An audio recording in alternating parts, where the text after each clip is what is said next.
At 85, Clark Gable's last surviving friend finally broke the silence. In a quiet, almost breathless confession, he revealed what Hollywood spent decades pretending not to see. Clark never recovered from Carole Lombard. Behind the polished smile, the perfect suits, the image of the king of Hollywood, lived a man who spoke to a ghost every night. The friend described nights when Clark, drunk and exhausted, clutched Carole's photograph and wept like a man who had lost not just a wife, but the only version of himself he ever trusted. Every role he played, every marriage that followed, was just a way to outrun the moment her plane went down in 1942. If that flight had landed safely, would Clark Gable's life have been healed, or would the tragedy simply have taken another shape? The legend always begins the same way. Clark Gable, the man who walked through MGM like a king on his own land. The mustache, the tilted grin, the voice that made every line sound like a promise to the public. He was unshakable. To the studios, he was an asset. To the gossip columns, he was the man who always landed on his feet. What almost no one saw was the moment everything shifted, long before the tragedy, before the flag-draped coffin and the headlines. It began on a set that was too hot, under lights that burned through powder and pretense, when a woman in a white dress walked past him and did not slow down. Carole Lombard did not behave like anyone's idea of a leading lady.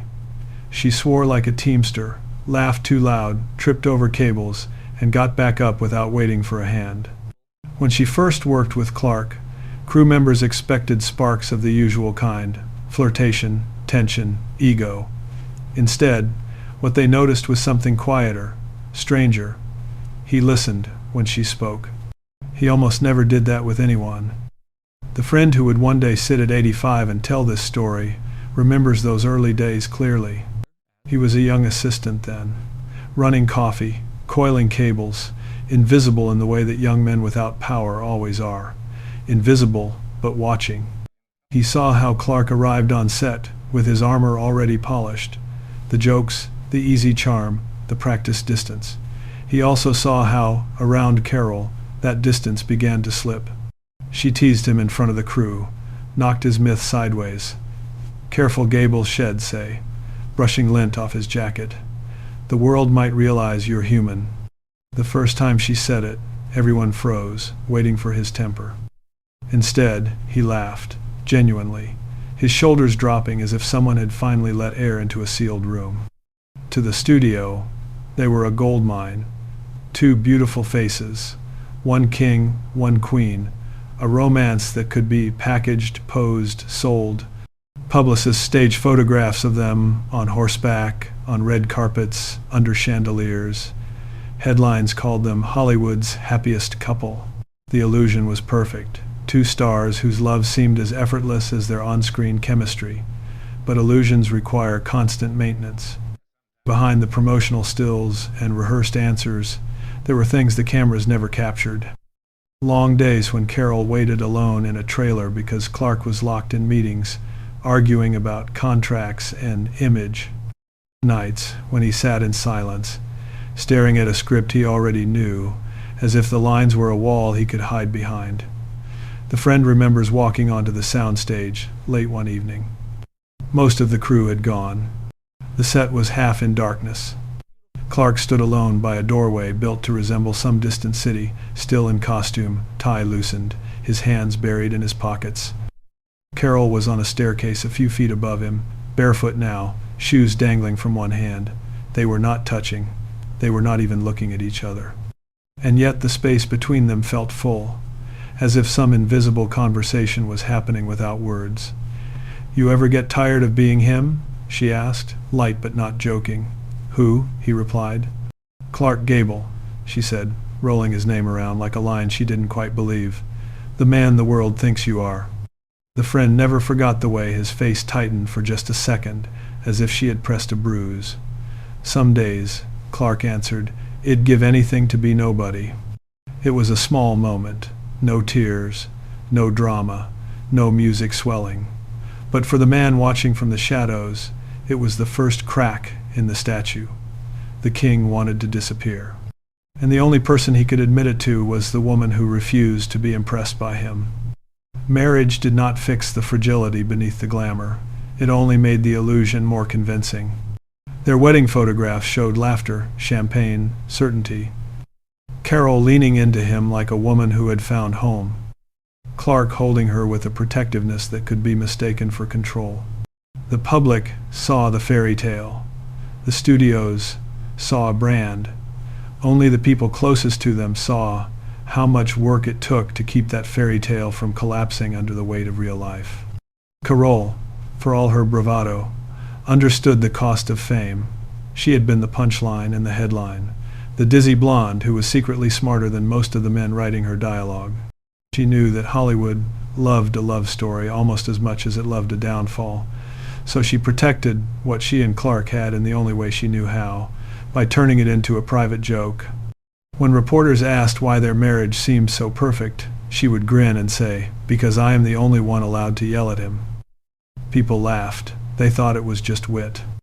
They didn't hear the truth threaded through it, that their happiness existed in a fragile truce between his need for control and her refusal to be controlled. The friend remembers dinners at their ranch, away from the flashbulbs. Carole telling ribald stories at the table, making even the most serious guests choke on their drinks. Clark watching her, that famous grin softened into something unguarded. In those moments, he was not the king. He was simply a man dazzled by a woman who could dismantle his defenses with a single raised eyebrow.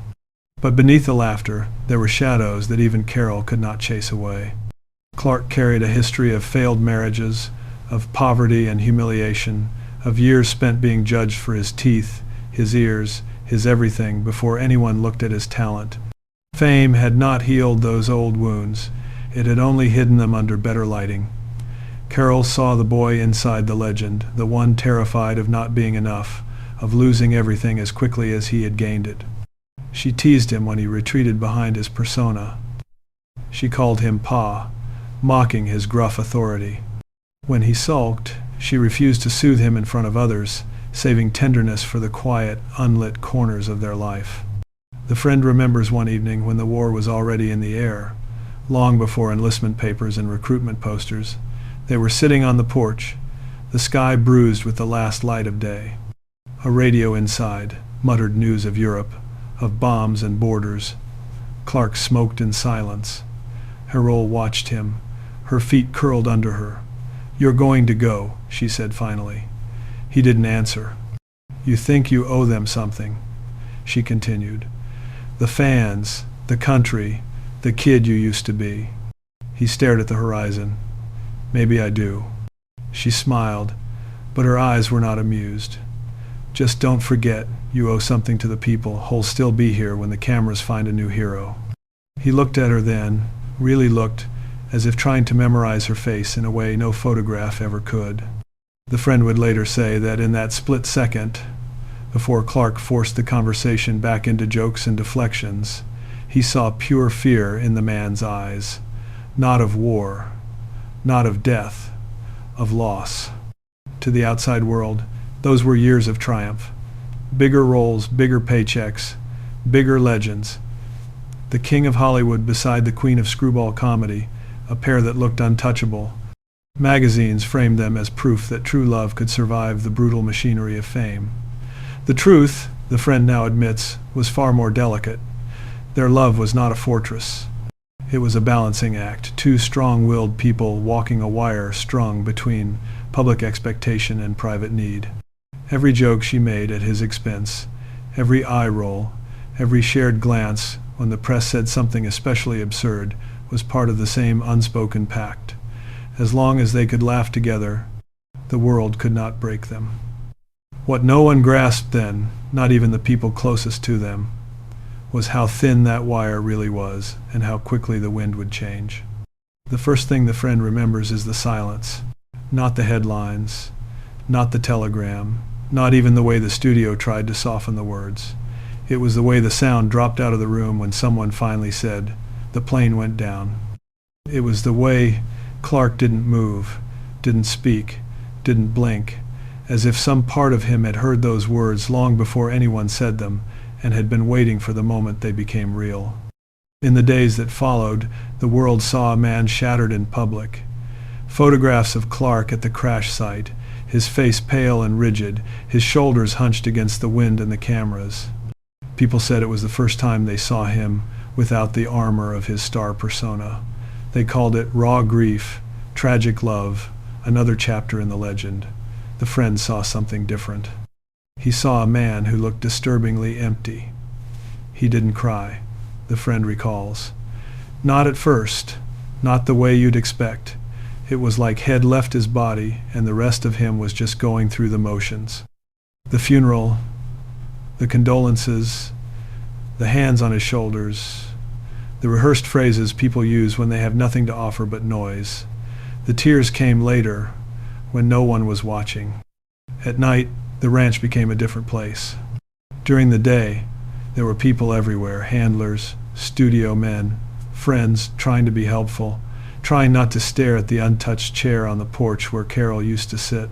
At night, the house emptied out, the lights dimmed, the walls heard what the cameras never would. The friend remembers standing in the hallway, his hand on the doorknob, hearing the sound. A low, muffled sobbing, the kind that comes from deep in the chest, like someone trying not to wake a sleeping child. It was Clark, alone in the bedroom he used to share with Carole, clutching her robe against his face as if the fabric could still hold her warmth.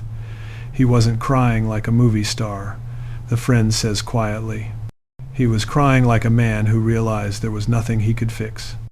The public saw him as a victim of cruel fate, a man whose beloved wife had been taken in a tragic accident. It made the love story bigger, brighter, more romantic in a twisted way. The fans sent letters. The studio sent flowers. The magazines printed full-page tributes. Hollywood, in its own way, tried to turn even this into a narrative it could control. But there was a part of the story no one knew, because only one person ever heard him say it out loud. She was angry with me when she left. Clark confessed one night, his voice slurred with liquor, his eyes colder than the glass in his hand. That's the last thing she felt. Not love, not peace, anger. It had been a fight like any other couple might have. He wanted her to travel a different way. He worried about the plane, the weather, the schedule, the risk.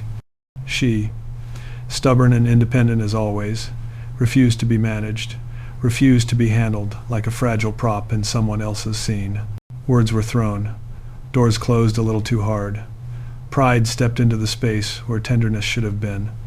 And then the plane went down. For the world, it was an accident. For Clark, it was a sentence.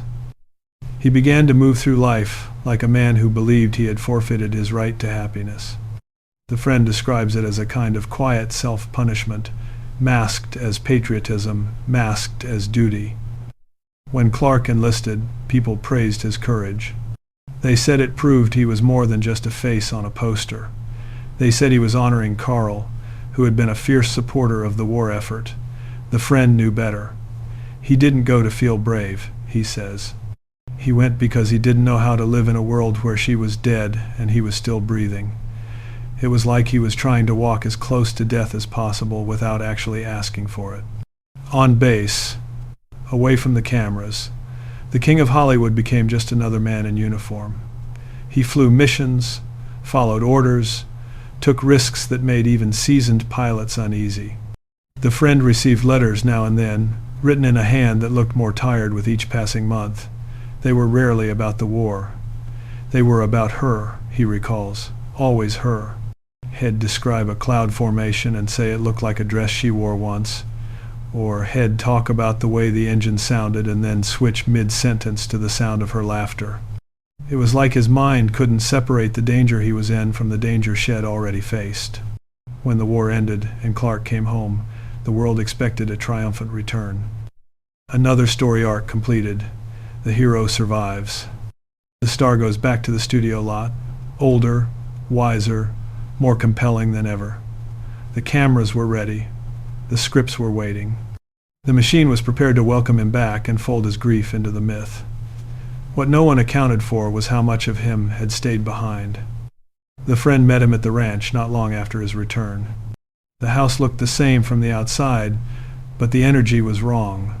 The air felt heavier, as if every room remembered something it could not let go of. Clark walked him through the front door with the politeness of a man greeting a stranger. The gestures were familiar. The handshake, the pat on the back, the half-smile. But the warmth was missing, replaced by a kind of bone-deep exhaustion that no amount of sleep could touch. They sat in the living room. There were no photographs of Carole on display. None on the mantelpiece. None on the walls. The only signs she had ever lived there were subtle. A book left on a shelf, a vase she once insisted on bringing home from a cheap store, a dent in the armrest where her ring had often tapped when she laughed too hard. "Where's her picture?" the friend asked carefully. Clark hesitated. Then he reached into his wallet and pulled out a small, worn photograph, edges softened by years of handling.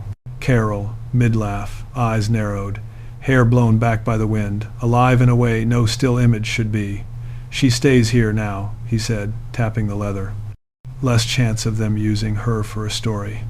It wasn't bitterness in his voice. It was something heavier, the feeling of a man who no longer trusted his own memories in the hands of other people. Over the years that followed, Clark did what was expected of him. He went back to work. He took roles. He stood on red carpets. He gave interviews where he spoke about moving forward and honoring her memory. He remarried. He tried, at least on the surface, to build a life that looked like a life inside. He remained tethered to a moment he could not undo. The friend describes evenings when the laughter seemed almost real. Clark would host a small gathering, pour drinks, tell stories from the set. People would lean in, captivated by that familiar voice, that effortless storytelling. And then, just for a second, his eyes would drift to an empty corner of the room as if he were checking to see whether she was there, listening, shaking her head at some embellished detail. He was never alone in his mind, the friend says. Even when the room was full, part of him was somewhere else, with her, at the airport, at the crash site, on that porch before the war. Reliving every choice he made and every one he didn't. There was a ritual no one knew about. Not the fans, not the studio, not even some of the wives. Once a year, on the anniversary of the crash, Clark would disappear for a day. No appointments, no calls, no visitors. The friend was one of the very few who knew where he went. Up on a hill, overlooking the valley, there was a spot where the noise of the city faded into a soft, distant hum. Clark would stand there with a small metal tin. Inside were letters, dozens of them, written in his hand, addressed to Carole. He had started writing them in the months after her death, pouring into them everything he could not say out loud, apologies. Regrets, mundane details she would have laughed at, things he saw that she would have turned into a joke, movies he wished she could have watched with him, meals that tasted wrong without her at the table. He never mailed them. He never burned them. He never read them aloud. He simply carried them, year after year, like pieces of a conversation that refused to end. On that hill, once a year, he would open the tin, run his thumb over the folded edges, and then close it again without taking a single page out. I kept waiting for him to let them go, the friend admits. But he never did. He didn't want closure. Closure would mean accepting that she was truly gone, and he couldn't live in a world where that was completely true.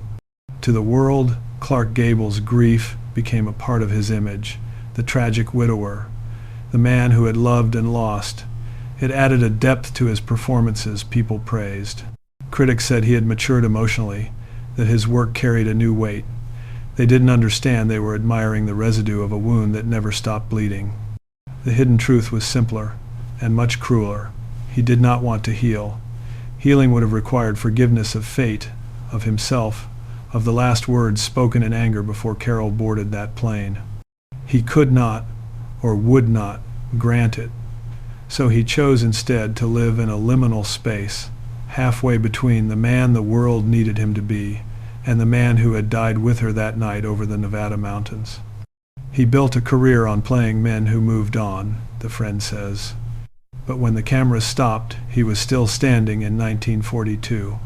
For decades, that truth stayed locked in quiet rooms and unfinished sentences. Clark carried it in his wallet, in his rituals, in his silences. His friend carried it in his memory, in the nights he sat beside him while the mask slipped, in the words he agreed never to repeat. I promised I wouldn't tell, the friend says, now, at 85, his voice rough with age and distance, because he was terrified the world would see him as weak or foolish or guilty. He pauses for a long time. But the real shock is what he finally said on the last night we ever spoke. The last night did not look like the last night. There were no dramatic machines screaming in protest, no frantic doctors rushing in and out. Just a small hospital room, the hum of fluorescent lights, and the slow, uneven breath of a man whose face the world knew too well.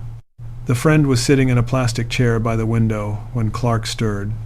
"Close the blinds," Clark muttered, voice rough with fatigue. "I've spent enough of my life under lights." The friend stood, pulled the cord. The city outside blurred into vague shapes, as if even the world was being asked to look away. When he turned back, Clark was watching him with an alertness that didn't match his failing body. "You remember that promise you made," Clark said, "about not asking questions unless I started talking?" "I remember," the friend replied. "Good," Clark said, "because I am tired of carrying this alone." For decades, people had asked him for secrets. Studio executives wanted inside information about rival stars. Reporters wanted off-the-record gossip. Fans wanted his real story. He had learned long ago how to give them the illusion of truth without ever touching the part of himself that mattered. This was different. "She didn't want to get on that plane," he began, eyes fixed on the ceiling. "That's what they don't know." The friend frowned. "I thought, yeah." Clark cut in. Everyone thought it was her idea. The big patriotic tour, the war bonds, the speeches, the fast flying. They loved that story. The brave girl, rushing into danger with a smile. It made them feel good. He swallowed hard, the sound loud in the quiet room. "But the night before, she asked me to tell her not to go." He let the words hang there, heavy, merciless. "She said she was tired, said something felt wrong. Just say the word, Pa, she told me. Give me an excuse to stay home." He finally turned his head, looking at his friend as if daring him to look away. "And what did you say?" the friend asked softly, though he already knew he wasn't going to like the answer. "I told her to stop being dramatic," Clark whispered. "Told her the country needed people like her. Told her not to make it about herself." His lip trembled, just for a second. "I told her to go." In every public retelling, he had described her as unstoppable, determined, impossible to hold back. He had painted himself as the worried husband, left behind, powerless. It was a version of the story that made sense. It protected the legend. It kept the guilt from being visible. The hidden truth was worse. She had given him the chance to save her, and he had shoved her toward the door. She walked out angry, he said, not furious. Just hurt, like ID picked the world over her. And the thing is, she wasn't wrong. The ECG monitor traced a thin, wavering line as he spoke, as if the machine itself were straining under the weight of it. "People say she died a hero," he went on. "They put her face on posters, used her name in speeches. They talk about sacrifice like it's noble." His eyes burned with a tired, brittle rage. "But she didn't sacrifice herself. I sacrificed her. With my pride, with my damned image, with the part of me that only knew how to be Clark Gable and not a husband who could just say, 'Stay.'" For a long moment, the friend couldn't speak. The room felt smaller, the air thinner, as if the building itself had leaned in to listen. "Why didn't you ever tell anyone?" he finally asked. "Because they would have tried to forgive me," Clark replied. "And I didn't want that, not from them." He looked away. I didn't deserve to be comforted by strangers who only knew me from a movie screen. He closed his eyes briefly, as if the effort of being honest was physically painful. "There's more," he said. He gestured weakly toward the bedside table. The friend opened the drawer and saw it, a small metal tin, familiar and battered, the same one he had seen on that hill year after year. "Take it," Clark said. "You know what's inside." "The letters," the friend whispered. "Every one I wrote her," Clark answered. "I thought about burning them more times than I can count, but I couldn't. It felt like killing her twice." He paused, searching for breath. "They're not for the world. They're not for biographers or collectors. They're for you, and for her." The friend looked puzzled.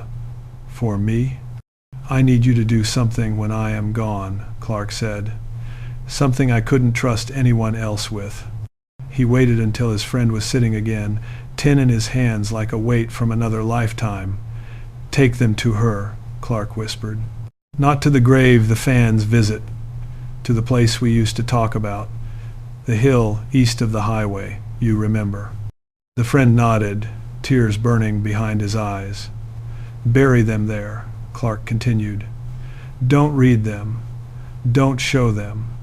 Don't let anyone turn them into a story. They're the only part of me that belongs entirely to her." It was the strangest request the friend had ever received from a man whose whole life had been a performance, to erase the most genuine lines he had ever written.